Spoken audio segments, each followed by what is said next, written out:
Deixe aqui a sua risada no nosso chat. Uma das grandes mentiras que contaram pra você é que o Alexandre de Moraes não sentiu que nada na vida dele mudou. Ora, o Alexandre já perdeu os cartões de crédito internacionais dele. O escritório Viviane Bastos de Moraes perdeu milhões e milhões de reais de clientes. E no final das contas, quando a gente acabar, o Alexandre de Moraes será o indivíduo mais radioativo do hemisfério sul. Ninguém vai patrocinar nenhum evento com Alexandre de Moraes, nenhum banco vai querer o Alexandre de Moraes como correntista, nenhum cartão de crédito, ninguém vai querer Alexandre ao seu lado, exceto os bandidos e os vagabundos do sistema mais rasteiros. Ah, que delícia!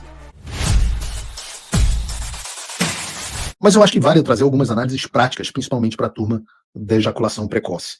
Porque eu comentei no programa de ontem que algum dos grandes nossos desafios, e postei isso no meu tweet também, é encontrar uma maneira de fazer com que as sanções, essas sanções do OFAC, sejam seguidas, e que sejam seguidas, e quem não cumpri-la seja punido da forma mais rápida possível. Geralmente, a dificuldade que a gente tem aqui é que esse processo demora vários anos. Porque é um processo burocrático documentado, você questiona, tem chance de descumprimento, os descumprimentos têm que ser provados, etc. Não é aqui no Brasil que você condena qualquer pessoa com base na palavra de um líder do regime. Mas eu também quero te trazer uma mensagem que talvez te dê um pouco de esperança em meio a todo esse caos que a gente tem vivido. Né? Eu não quero te trazer esperança por te trazer esperança, mas eu quero te trazer fatos que eu considero encorajadores e que talvez coloquem a sua esperança no lugar certo. Porque, sim, como disse a reportagem do Paulo Capelli, como eu disse aqui no programa, há casos em que as multas por descumprimento das sanções demoram 7, 8, 9 anos para serem aplicadas. Mas há também casos em que isso acontece em menos tempo. Entrando no site do OFAC, e eu gosto de mostrar as coisas para vocês, você vê um indivíduo, por exemplo, uma pessoa física, que foi multado em 4 milhões e 600 mil dólares, um cara, por descumprir, em 2022, sanções impostas contra empresas russas. Nesse caso, demorou também 3 anos. Você vê o caso também da Key Holding LLC, uma empresa que entre janeiro de 22 e julho de 23 violou as sanções americanas contra Cuba e foi multada em alguma coisa como 3,4 milhões de reais, 608 mil dólares. Uma empresa pequena, uma empresa pequena que saiu da linha e foi multada. Se você quer uma multa maior, não tem problema. Veja o caso da GVA Capital Limitada, que violou as sanções americanas aplicadas contra a Rússia em decorrência da guerra na Ucrânia. Em 2021, o OFAC descobriu que eles cumpriram as sanções e 4 anos depois, eles receberam uma multa de mais de 1 bilhão de reais, 215 milhões de dólares de multa. No ano passado, um outro caso, a SCG Plastics foi multada em 20 milhões de dólares por violações às sanções contra o Irã em 2022. Esse caso durou pouco mais de 2 anos da violação até a multa milionária. Tem também o caso da Sky Geek Logistics, que descobriu as sanções em janeiro de 2024. Em dezembro, já foi multada. E qual é a grande questão aqui? Por que eu estou trazendo esses casos? Porque são apenas as multas aplicadas, algumas das multas aplicadas pelo FAC esse ano. Que, obviamente, eu tive que pesquisar bastante, ler todos aqui para entender como que a gente vai proceder responsabilizando as empresas brasileiras. A questão aqui é que nós temos que ter um pouquinho de paciência. Tem casos que caminham rápido, quer dizer, nenhum dos casos caminha tão rápido quanto a gente gostaria. Tem casos que caminham mais devagar.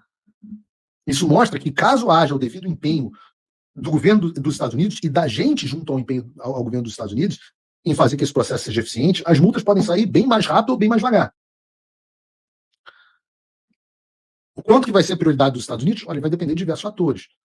Eu acho que se a oposição brasileira, por exemplo, estivesse fazendo uma pressão mais forte, nós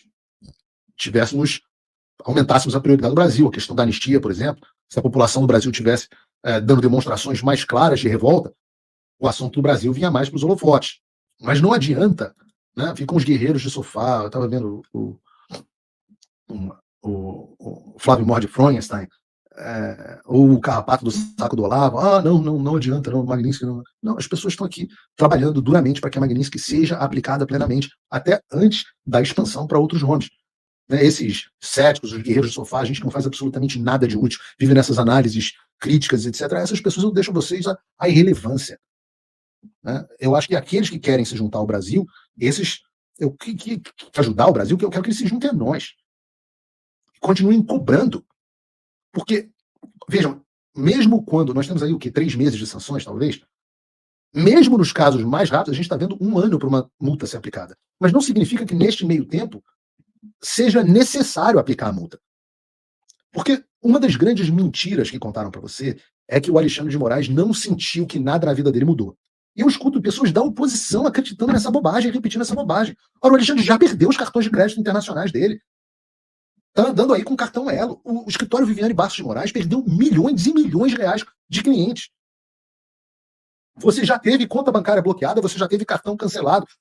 Chegamos ao grau de cumprimento. E os bancos brasileiros foram notificados formalmente há 2 meses atrás pelo Departamento de Tesouro e estão respondendo esclarecimento. Nas próximas semanas e meses, nós veremos outras empresas que vão receber essas demandas. Algumas delas vão, antes de serem multadas, optar por cumprir as sanções. Eu diria 90% delas farão isso. E nós não precisaremos chegar ao momento das sanções. E aqui nós teremos uma estada muito gostosa aqui no Paulo Figueiredo Show. Porque quando essas cartas do Departamento de Estado, do Tesouro, as cartas dos escritórios de advocacia privados que serão acionados para fazer esse trabalho, quando eles forem chegando e eu tiver a possibilidade de tornar público para vocês, eu vou tornar, tanto a vocês quanto aos nossos colegas da imprensa, para depois a gente repercutir aqui no programa. E nós teremos meses e meses de diversão, vendo conta no Microsoft Teams sendo encerrada, conta no... e vamos nos divertindo um pouco. Porque, como eu disse, né, não é sádico, não é cristão ser sádico e ficar assistindo a vingança, mas é cristão, sim, é normal que a gente tenha um pouco de satisfação ao ver o mal sofrendo punição e a justiça sendo aplicada.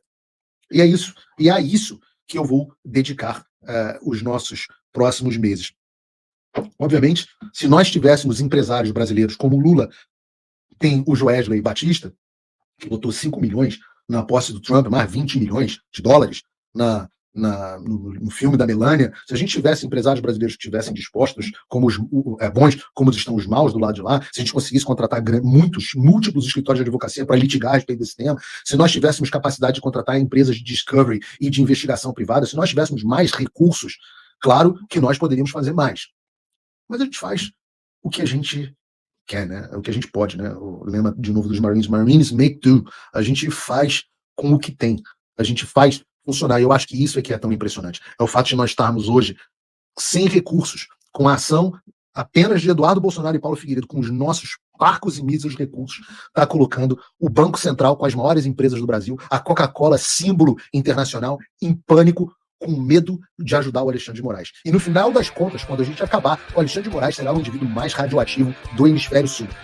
Ninguém vai patrocinar nenhum evento com o Alexandre de Moraes, nenhum banco vai querer o Alexandre de Moraes como correntista, nenhum cartão de crédito, ninguém vai querer Alexandre ao seu lado, exceto os bandidos e os vagabundos do sistema mais rasteiros. Esses, os sindicatos, as cooperativas, é assim que a gente quer que o Alexandre viva, rastejando pelo subterrâneo como o verme que ele é. E é esse o recado que eu deixo para vocês.